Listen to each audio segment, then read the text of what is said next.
Good evening. My name is illustrious disciple of an angel, a named angel, my Messiah, N.L.G.W.J Williams, Jack's nephew, and I'm messaging on this post to perhaps try and enlighten the listener about an angel and off the planet. I suppose a preparation for should my Messiah revisit. In 1985, I had a holiday off the planet. It was an angel, my Messiah, who took me on a holiday off of the planet, of planet Earth. During which time I visited God and had various other outings. Visited the edge of space. And on one occasion, I was in the company of an arachnophobe who can talk in English. The arachnophobe was quite of a gigantic size, probably the size of an elephant. Possibly could have been quite scary, but was not, as the arachnophobe was civil and friendly. During which time we were playing or just talking, having a conversation, there was a smaller arachnophobe who was consistently crying. Approached the larger arachnophobe, crying. Arachnophobe is another name for spider. The arachnophobe couldn't talk. I cannot remember what sex the arachnophobe was, but he or she was consistently crying. The gigantic arachnophobe asked the question, patiently waiting for the reply. What's wrong? Why are you crying? And of course the arachnophobe was so upset. When he eventually was able to speak, the arachnophobe said that he or she scared somebody. They were shocked just to see the sight of the arachnophobe.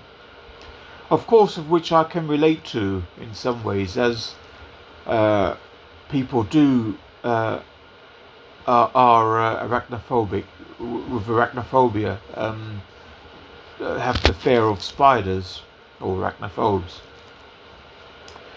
So, of course, that was a message to me to, I suppose, amend my behaviour or to change my view on creatures such as insects, which aren't as easy to look at. As living things, many living things, probably all living things, can talk. But on this occasion, I learnt that they aren't necessarily, as in the arachnophobes, aren't necessarily or aren't about to scare anybody. They're alive, and they happen to share the same or some of the spaces that we do, humans do, and other mammals and insects do, vertebrates do. So I would like to say on this occasion that there are many things in life which we as humans and other species aren't ready to see, but certain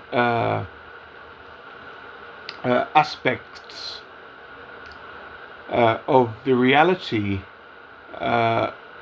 must be addressed, I think, which is that we live alongside mammals, other vertebrates, and we should learn to help one another. For example, we could be more kind to the wildlife. as these as specified. An example could be to have canopies or shelter for animals, and perhaps to build more bird houses and things like that where they can shelter if they want to. The same hutches or type things for foxes and other wildlife where they can shelter in the rain and so on. As we humans are able to make houses, perhaps they can't so much, and could do with our assistance. My second message is to say that people are very hostile to the subject or topic of alien extraterrestrial. Extraterrestrials are different to the mammals on the planet, but they have a civilization, a capacity, and a higher intellect than we probably could ever have. However, it is quite common for the portrayal of extraterrestrials, contact, to be hostile, where we would treat alien life or extraterrestrial life as enemies and dangerous. And of course, they too have weapons and are able to defend themselves, but have more patience and more kindness than I would say humans do, as the exploration, for example, that humans do on the moon, on Mars recently, they would effectively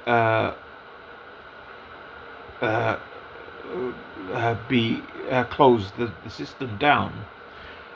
They on Mars live underground and have a transport system much like we do, like the trains, and they of course when approached, especially without having the green light clearance, much like the traffic light system, they have a light system where they will you would pause at a distance from the destination planet, and a green light will show when they're ready to receive you, as per my flight with my Messiah in his shuttle when we visited other places. A green light, and then we were able to proceed.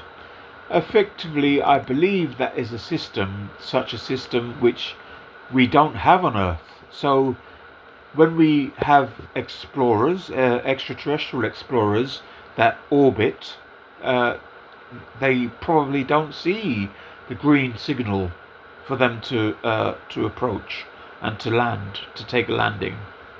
Even God himself is likely to be reluctant to visit Earth due to the hostility. People probably shoot at him, which effectively angels are authorized to destroy. They can destroy the Earth. So effectively, to avoid that, they're for preservation. So effectively, they would probably choose to not do that, but wouldn't hesitate to do that. Much like a circumstantial situation where an angel and I visited St. Thomas's Hospital back in 1985, and the angel was challenged by possibly MI5 or someone senior that's armed, and was shot with no damage in effect. The angel was wheeled into a room by his team, who teleported, appeared, and got everyone away, and was healed in ways that we couldn't witness.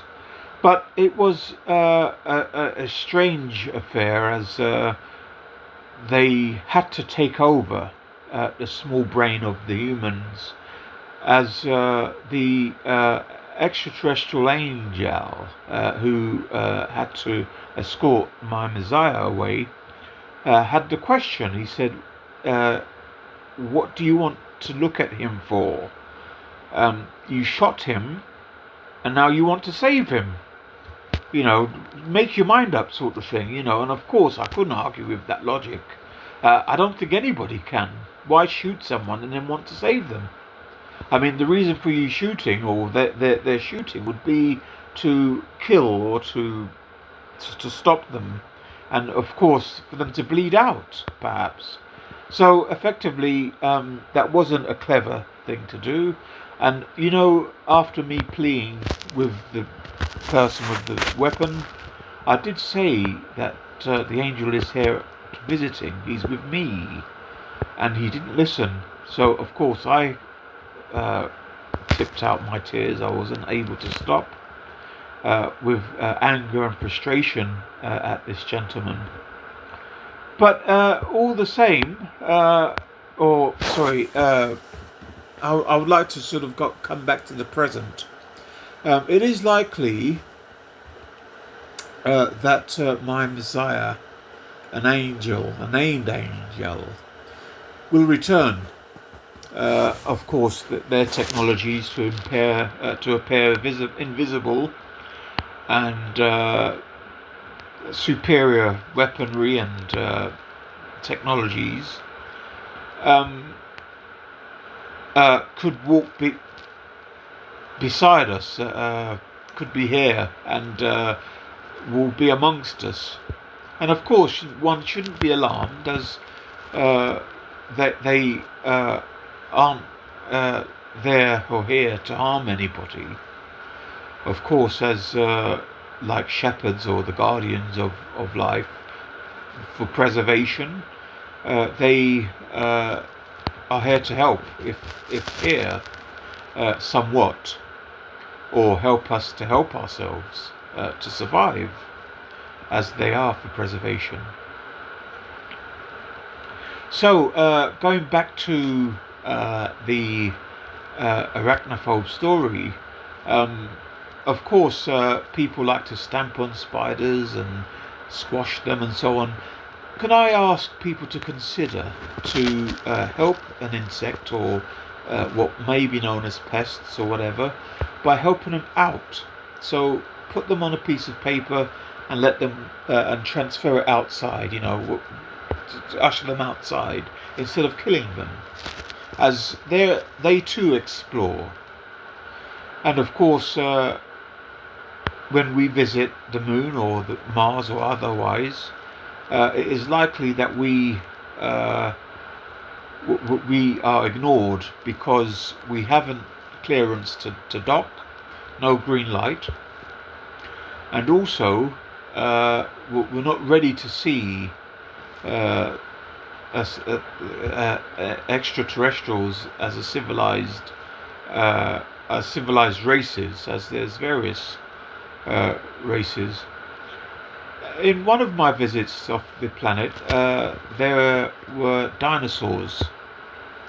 They had their own territory, but they still exist.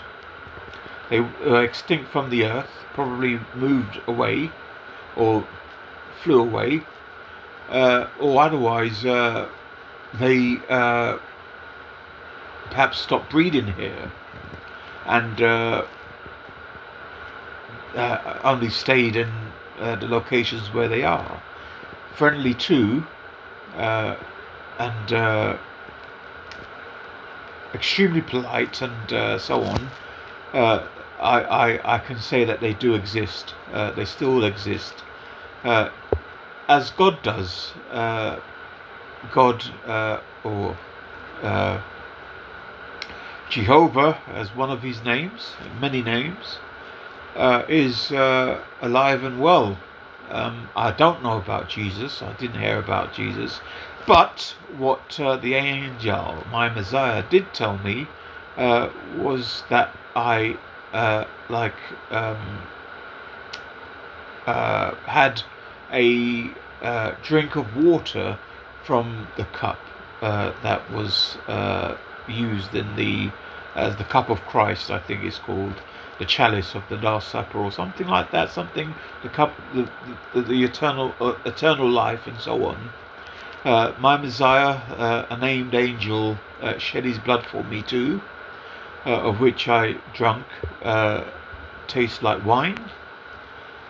This was in a church in London, in front of the witnesses of the time, and I know through the actions of an angel, my Messiah, a named angel, my Messiah, as his disciple, that events about 2025 years ago, a few years before, 20 or 30 or 40 years beforehand, the man known as Jesus, Emmanuel, I think that it did exist, and that some of the scriptures have some truth to them.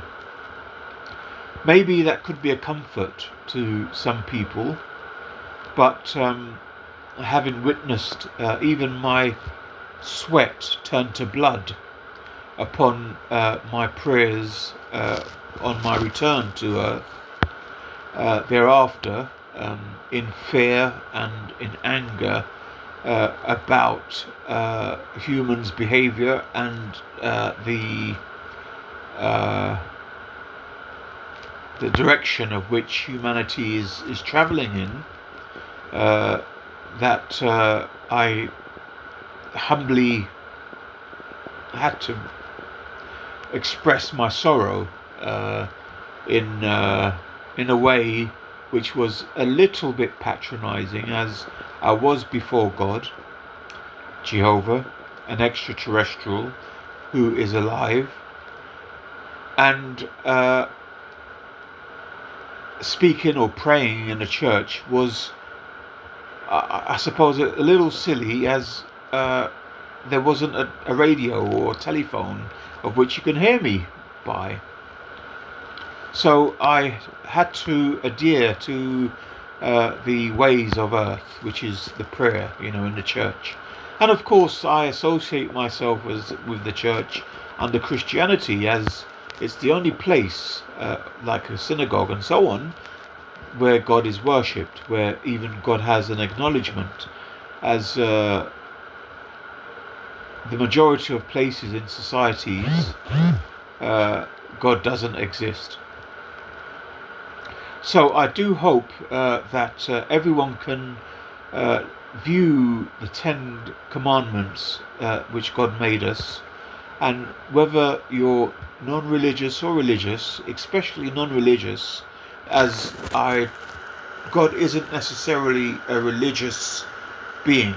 Of course, the religion worships or associates with God, but he isn't necessarily a religious person. But the commandments are real. When I was before God, I did thank him for them, and he said I made those a long time ago, and I sort of bowed my head and clutched my fists with the prayer sort of symbol, and humbly was grateful to the loving God that he is. Being acquainted to God, he knows my name, I knew his. I know people may say that God automatically knows your name, but do you know the names of your neighbour without being acquainted? Some things aren't as mystical and as magical as one might believe things to be. With telephones off the planet, or what we will call a telephone, it's a magical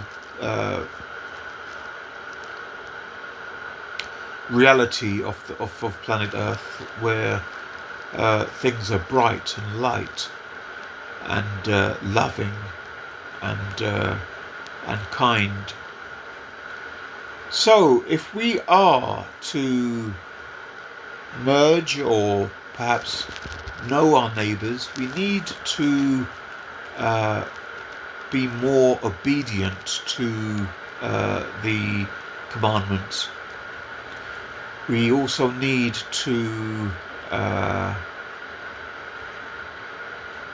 care for those we share our spaces with, such as animals and insects,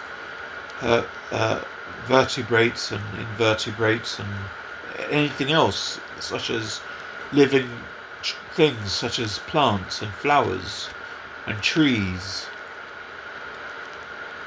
to help to preserve it all and help all to survive. I don't know if severe weather is a warning from the makers, but that according to biblical scripture, there was a flood which happened, and I would think that perhaps when bad things are happening, it could be possible that God and company send us such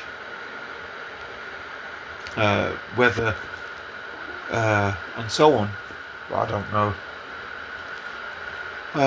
So that is this post's message, and I once said in text that I visited the sun, which is where the Archangel Michael is stationed. I visited him.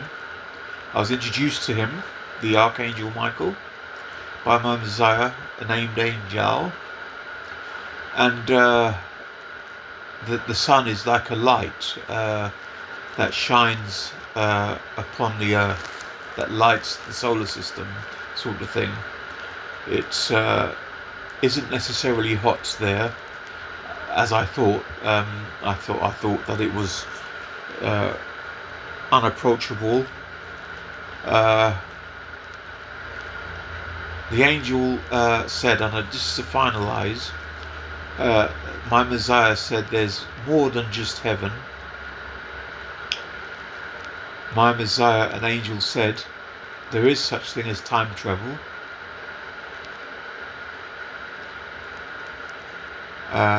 And that's all I want to share at this time. So I wish you all well. If you've reached the end of this message and you've stayed listening, well done you, and may God's peace be always with you. Wishing you all well. Goodbye.